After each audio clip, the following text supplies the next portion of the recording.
Meeting of Tuesday, October 28th, 2025 to order. And if everybody could please rise for the pledge.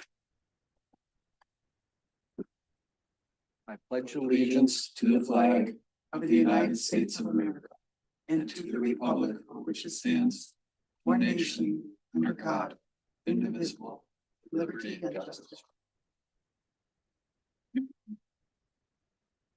And Billy, if you could please do roll call. Supervisor Hendrickson. Here.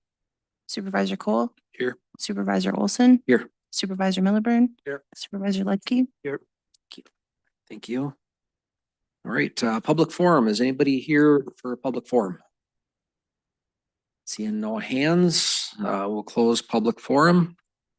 And we'll move on to the consideration of the approval of the agenda. Is there any changes, additions? Anybody want to see any changes?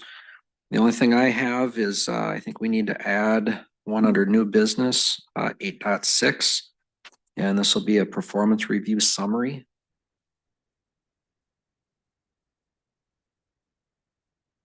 Any other changes? Any suggestions? Okay, hearing none.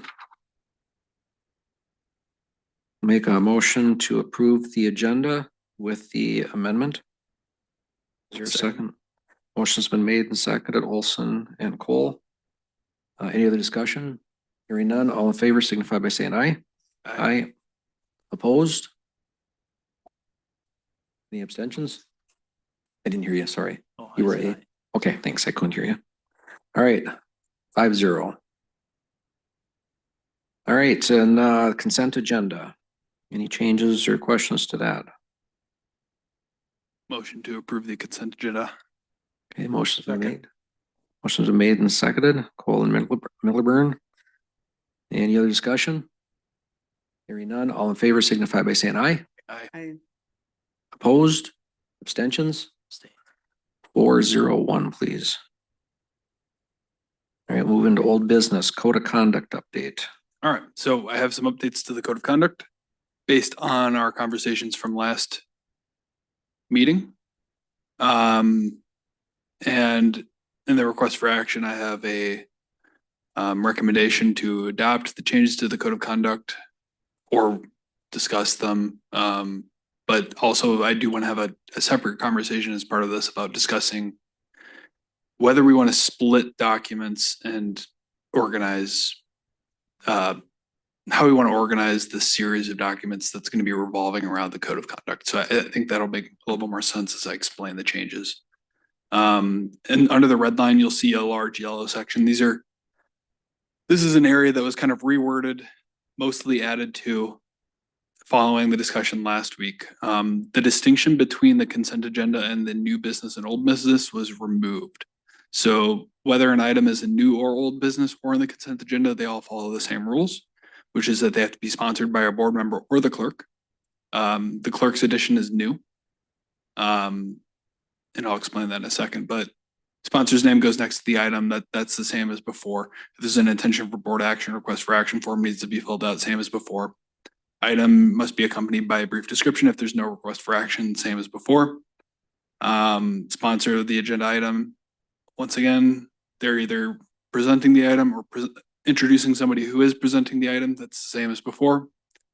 And I did add under D, the clerk should issue a reminder if one is not provided. So if there's not a description or an RFA provided for an item, the clerk is directed to remind the person that they need to do that to be in compliance with the standards for the agenda. Then we get into something new here. So with the clerk's addition to being able to sponsor items on the agenda, the intention here is for routine and or mandatory township business. So I have approval of minutes, claims, payroll, or for business the township is obligated to address, variances, audits, etc. That's the intention of the clerk's sponsorship. If there's something that a staff member or a resident is trying to get onto the agenda, I believe that should be going to supervisors, not to the clerk, especially given, that can kind of come into like a high pressure kind of badgering kind of situation. I don't think that falls on staff. The clerk can omit a description or an RFA from routine township business. So that's to avoid with approval of minutes, having a description under each one, it's like approving the minutes. Like, I think we could do without that for like very common stuff that makes appearance frequently. And then the last item here is talking about the Q&A, which there's nothing new in that, nothing new there. Finally, the last change is that the appendix was completely removed. And instead I've posted this is a separate attachment in the agenda. 7.1.4 is agenda template. This is kind of the proposal for what the agenda is supposed to look like. It kind of demonstrates each part of what I was just talking about, with Billy sponsoring certain items that don't have a description. And so that is where I wanted to have a discussion about.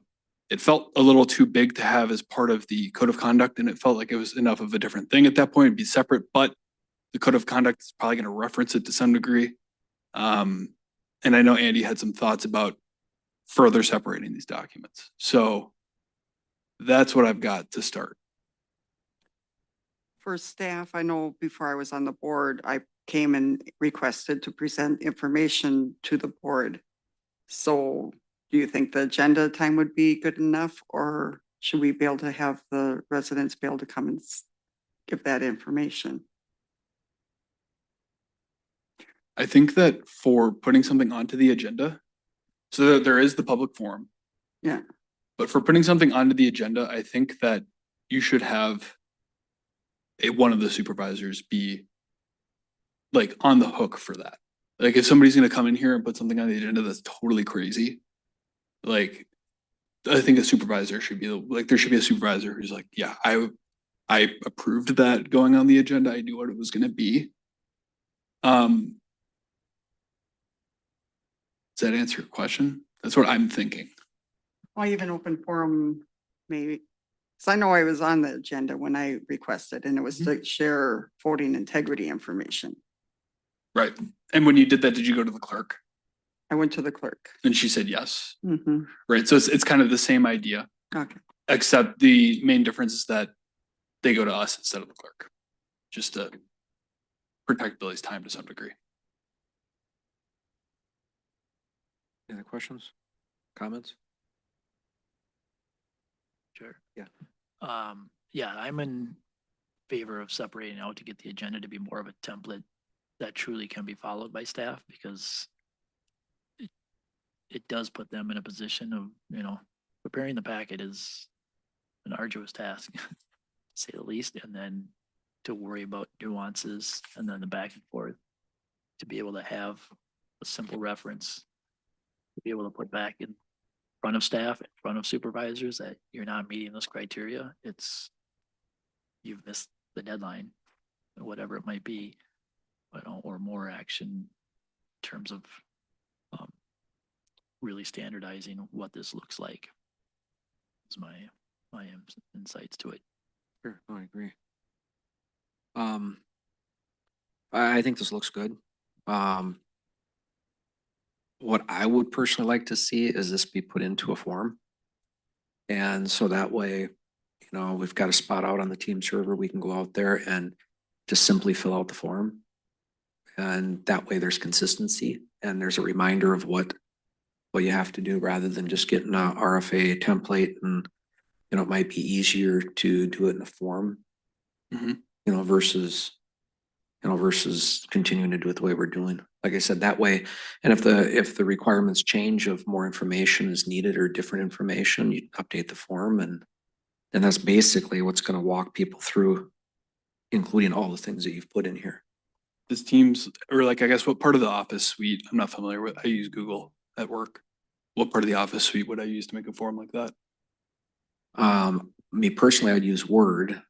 Go ahead, Billy. I'd be willing to make the form. Okay. Sure, With your suggestions and your input, sure. but I would love to. Yeah, okay, that sounds great. Well, thank you, Billy. So, All right. yeah, that I think will be just easier to manage what's expected. I know we had an employee that submitted some stuff, and in this way, it just kind of walks them through and helps them. So I also know Andy was thinking, and I agree to some degree, maybe we want to also include Susan under staff who can put something onto the agenda directly for variances. With all the same caveats of she's doing this as part of her job. This isn't for somebody to just come in and be like, put this on the agenda for me. Yeah, I absolutely would agree with that. Okay.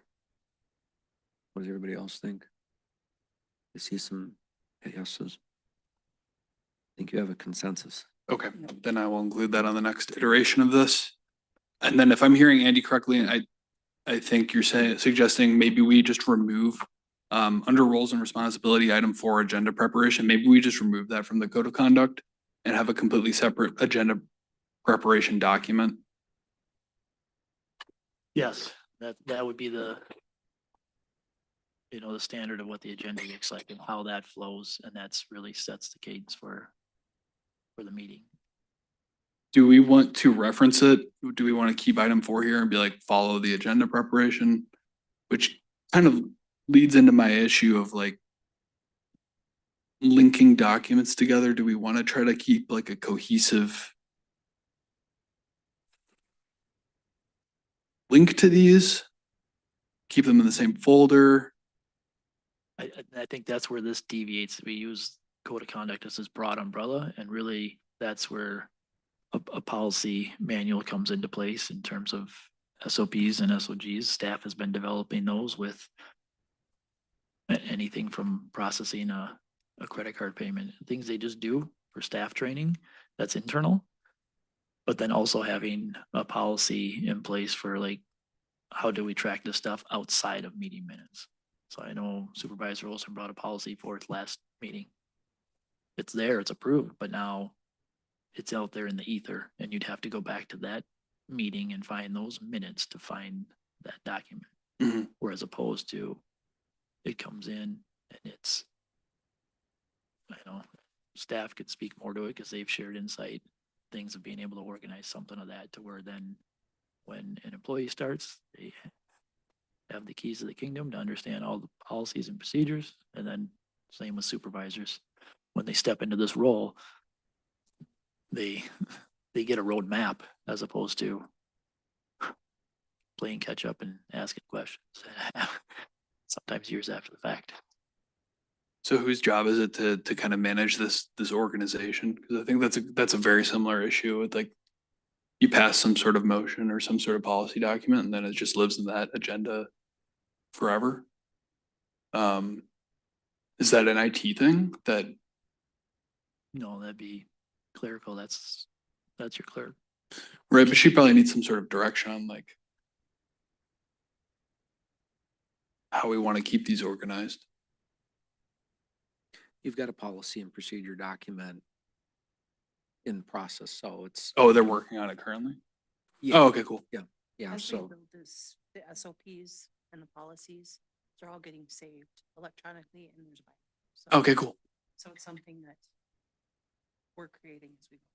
Perfect. Okay. oh, no, that's a good question, because yeah, that's where we have to make sure that they get there. Okay, so then what I'm hearing is I'm gonna do a separate document for agenda preparation. I'll bring this back next time. I'll add Susan to be able to sponsor her stuff. Any other discussion on that? I would say, like, I would open it up to, staff working with their the departments as well. I mean, I don't know why you would limit that. Yeah, I don't think you would. I mean, I think it would be good that any employee know the process and be able to fill that out, put something on the agenda. But, you know, to Andy's point, they gotta basically have the supervisor sponsoring that. I mean, if the supervisor doesn't know and they're submitting stuff, RFAs and that, you know, there's gonna be a problem with it passing. So. Okay, yeah, I think I understand what you're saying. I agree. That'll be questions that are asked now that I'm able to kind of play gatekeeper for the agenda. Is if a staff member wants to put something on the agenda that's not Susan or I, Mhm. the question would be, does your supervisor know? Is your supervisor behind this? Can I put both your names on this as sponsored? Exactly, yeah. So that's just gonna be part of the procedure. Yeah, for the form, I think that would be just like a required field, like who is sponsoring it, and then you would know who can sponsor.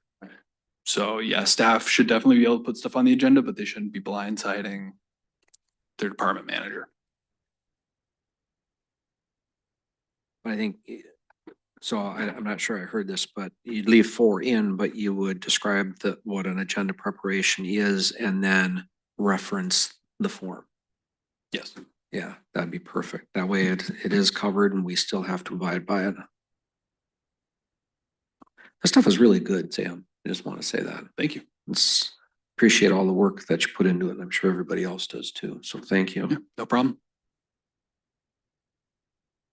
All right. So you'll bring that back. So no action then tonight. Bring it back to the November 12th meeting. Is that Correct. right? Okay. Yep. Great. Very good.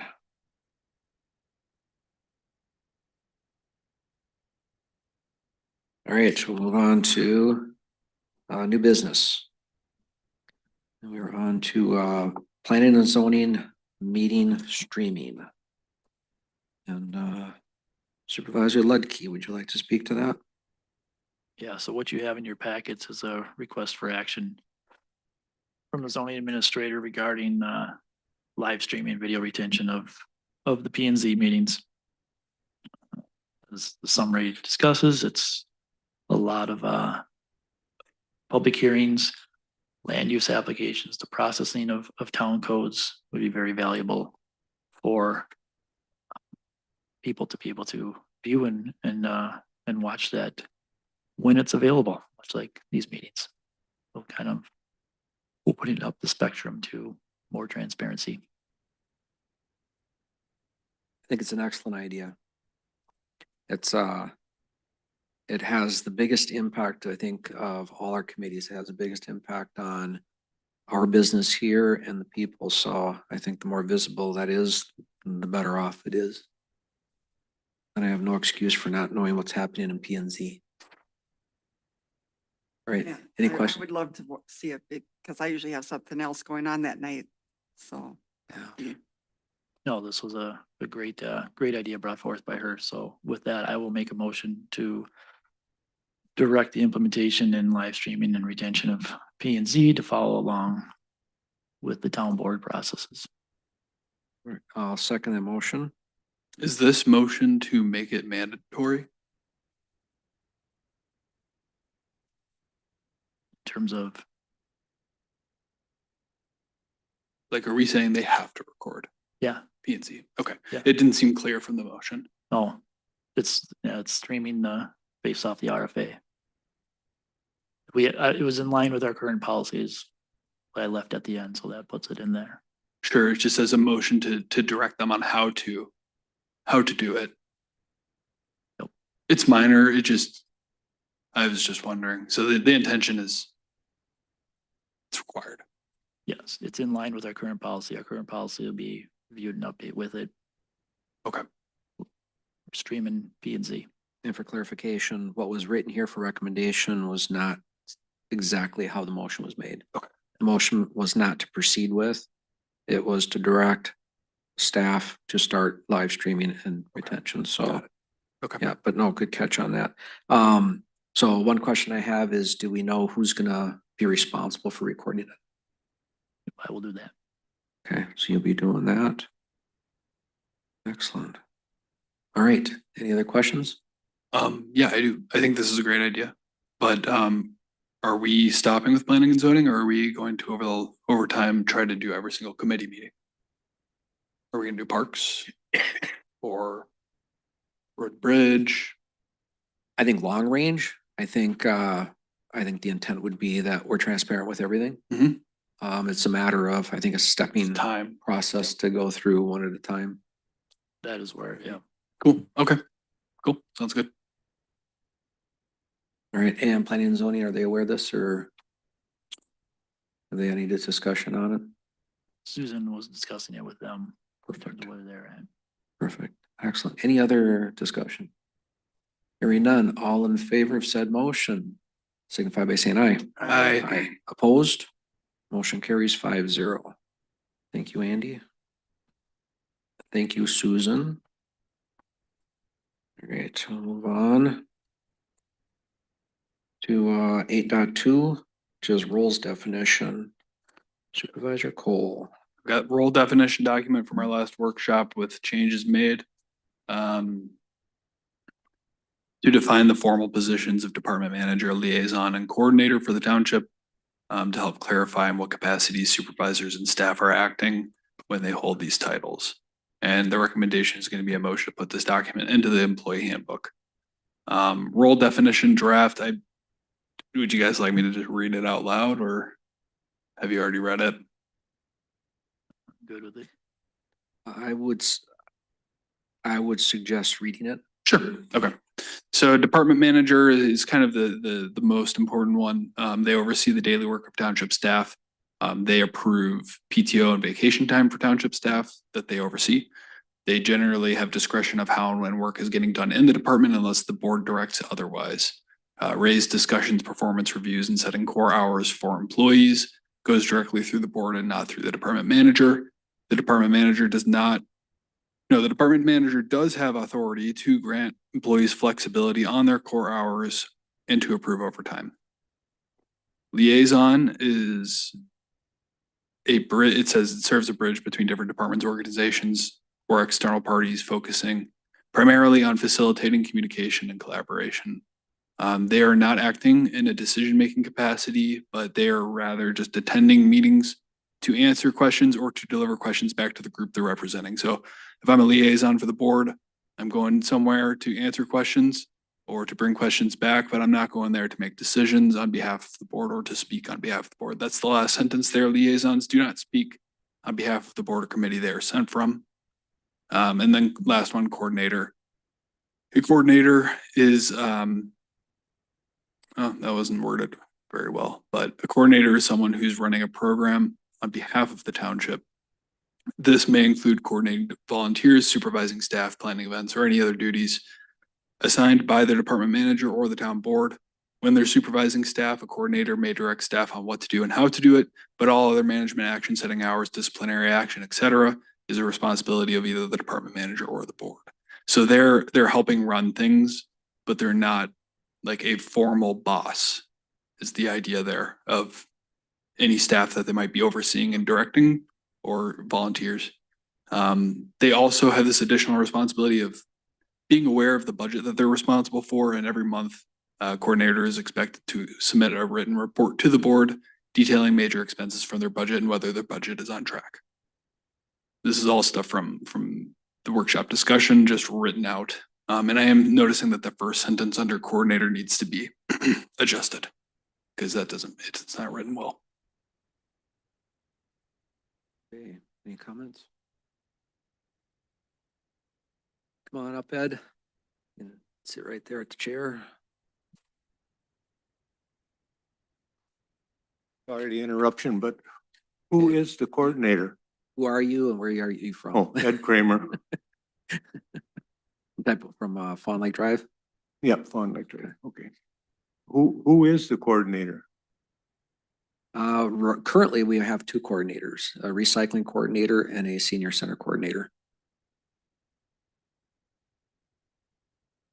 I mean, are they, is that another job or is that just a position? Currently, they are the coordinator, so it's defining more of what the expectation is of a coordinator, just like liaison and department manager. It's trying to get clarity. Okay. Their staff. What we were finding is if you ask 5 different people here what a coordinator was and did and what they're responsible for, you get 5 different answers. So we're trying to get more Is the definition. coordinator one of the people on the board then? No, Is No. this a separate person? It's. yeah, Are we So- hiring that person? we already have those people. Like I said, our senior center coordinator is part of this definition and our recycling coordinator is by this definition. Okay, I just was. Yeah. I know it's confusing and that's why I we're just trying to can't get. see hiring more people when we still only got one person trying to take care of 65 feet or miles of road. This is not hiring a new position. This is just defining what we already have for clarity. Right, thank you.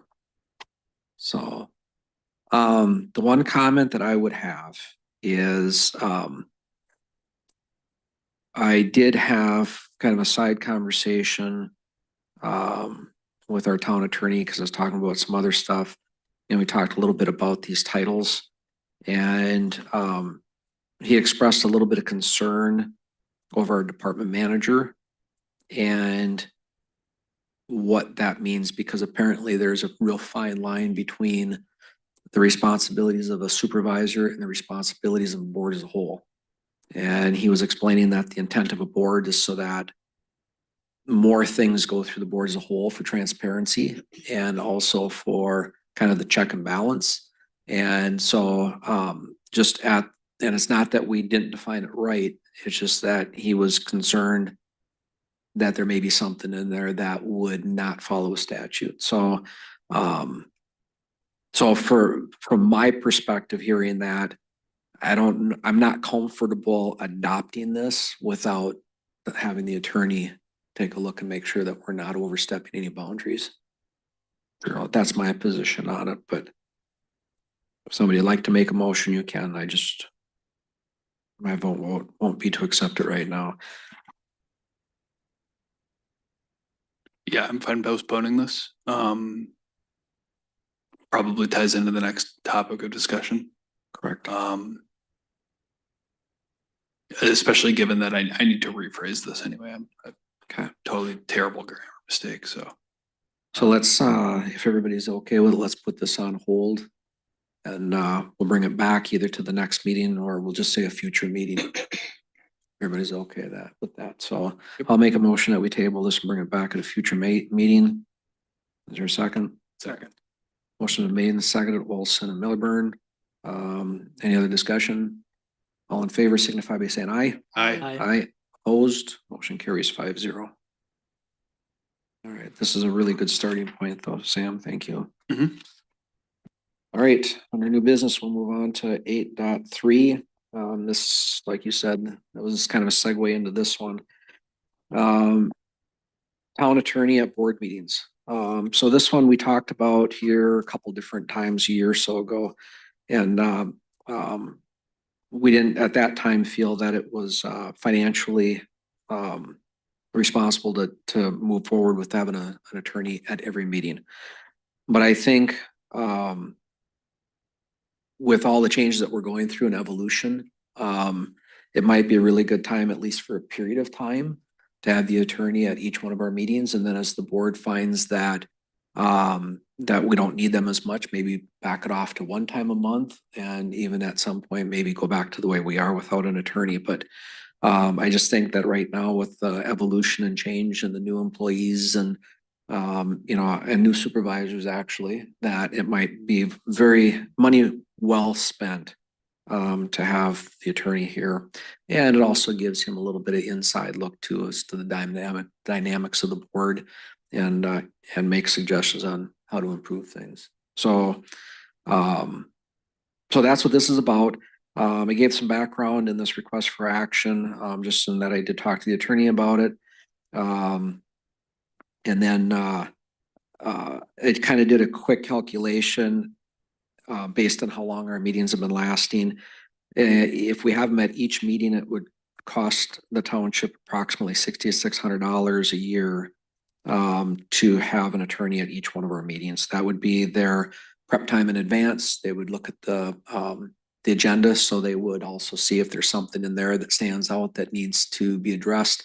So that's the review. That's the attending by Zoom. We would not be paying them to drive here unless there was a specific reason. And then their notes to file at the end would come to roughly $6,600 a year. And yeah, and I did check with them. They would be available to start coming on our next meeting, the 11th or the 12th. I think it's 12th.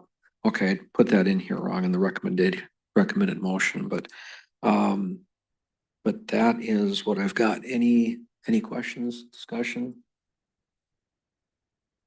We'll have another opportunity. I'm going to make a motion to approve the town attorney, Corey and Rupi to attend each town board meeting as Linwood's legal representative beginning November 12th, 2025. Attendance will be by way of Zoom unless the town board requests in-person attendance on a meeting-by-meeting basis. Is there a second? Second. Motion's been made and seconded. Olson, Cole. Is there any other discussion? Well, I know it might speed up some of the things that we're trying to get accomplished. So that would be, there's some times where it's kind of frustrating. It's like, because we have to check with the attorney before we can move forward. Yeah, wholeheartedly agree. Anything else? All right, all in favor of motion, signify by saying aye. I, Aye, opposed. Motion carries 5-0. And Billy, could you contact Bob or Mark about starting this so they can get it on their calendar? Sir. Thank you.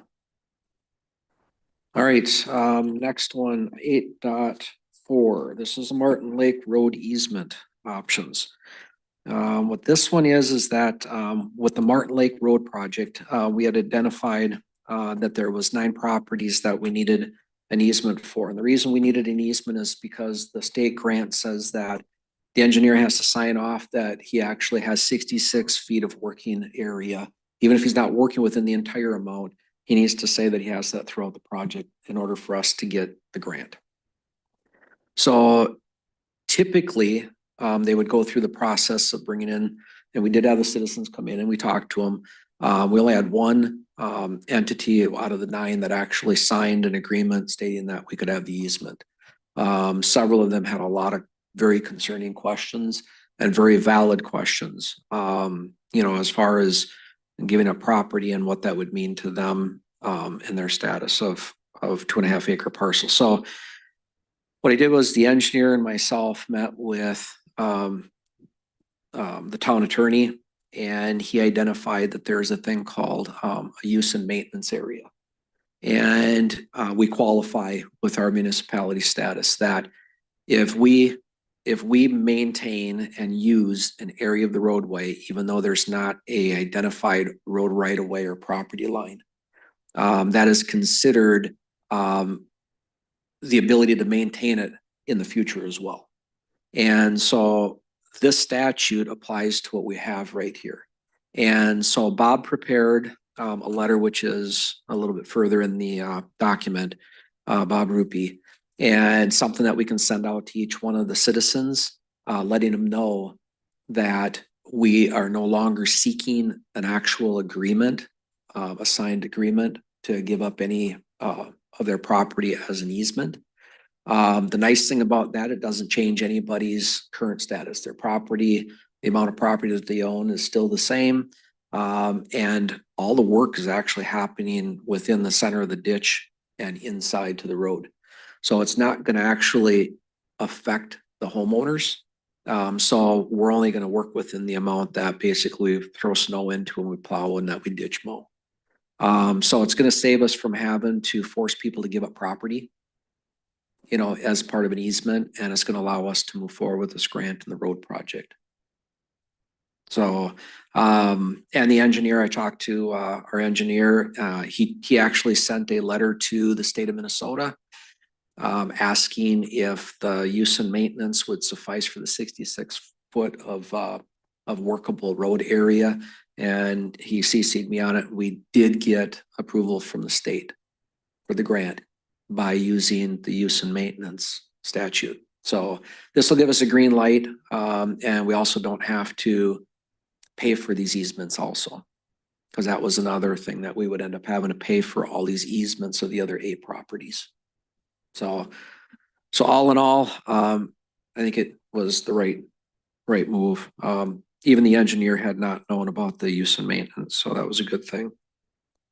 So that's the background. So I'm going to make a motion to accept the letter to residents, subject easements from the town attorney, and direct staff to mail said letter to the affected residents along the Martin Lake Road project area. second that motion. Okay, motion's been made and seconded. Olson Ledke, is there any other discussion? Hearing none, all in favor, signify by saying aye. Aye. Opposed? Motion carries 5-0. All right, thank you for that. We'll get that project moving along here. All right, we will go on to 8.5. Security system discussion. Supervisor Ledke. Thank you, Mr. Chair. With that, I'd motion to enter into a closed session pursuant to Minnesota statutes, section 13D.05 subdivision 3B to discuss town security system. I'll second the motion. Any other discussion? Hearing none, all in favor signify by saying aye. Aye, opposed.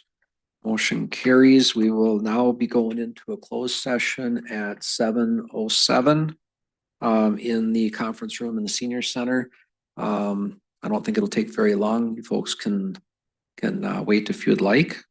And we will be back and reconvene the meeting here shortly.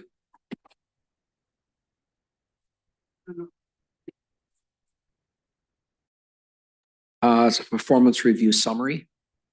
It's, we did a performance review, so by law, we have to give a summary of it in an open meeting.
I will make a motion.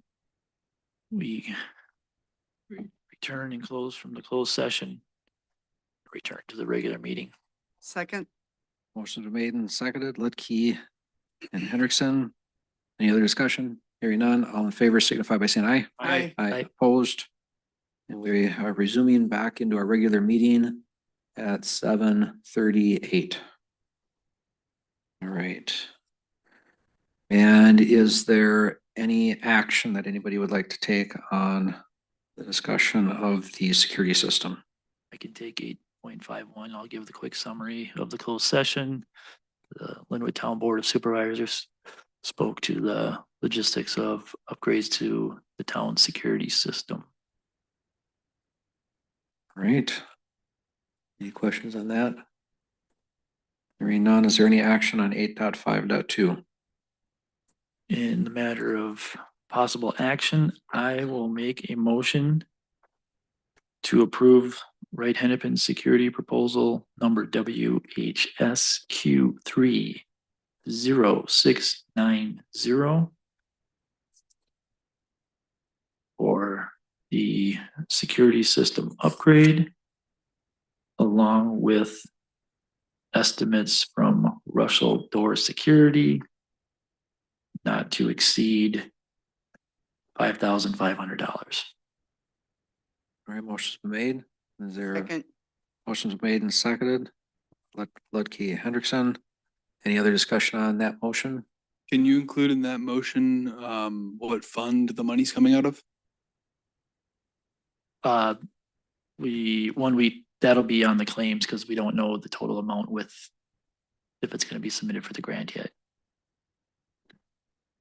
So then is any amount of money gonna be hitting the parks budget for this? No. Uh, Okay.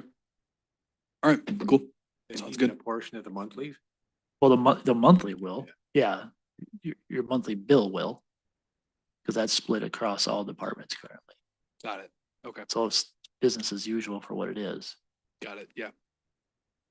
But of the total cost, total upfront cost that we're approving, That'll be out of building and submitted, and the recycling much will be submitted, and no guarantees it'll be reimbursed. Do you think there's a possibility that we could somehow put a deadline for the installation? Because it just, to me, it seems like sometimes we bring them in to do work and it just takes forever to get it either done or to actually function properly.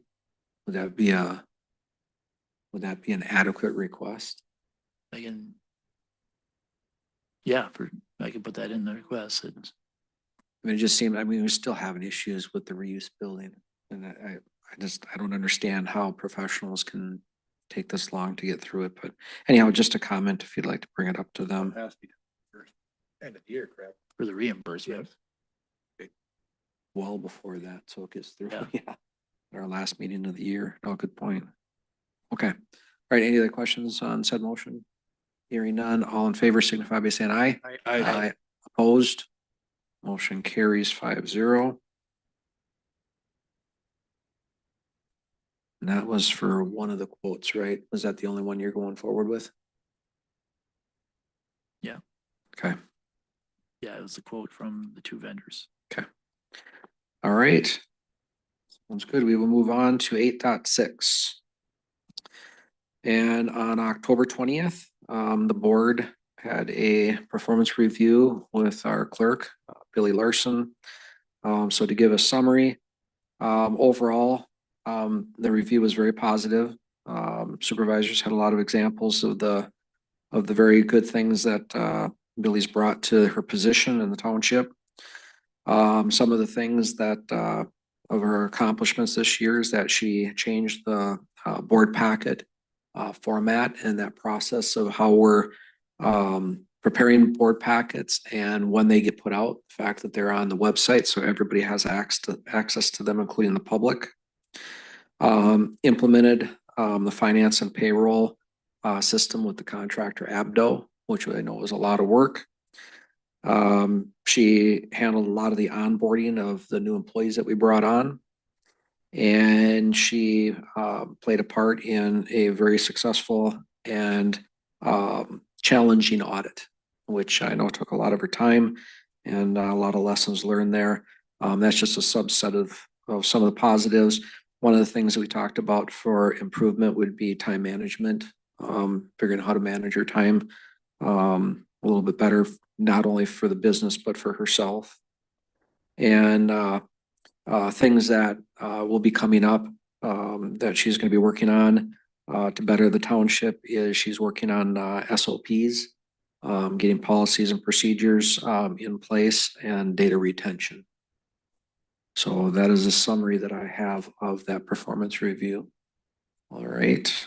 And I think if I remember right by statute, I think we have to memorialize that with a motion. So I'll make a motion that we enter that into the records. Her summary of performance. Is there a second? Second. All right, motion's been made and seconded. Any discussion?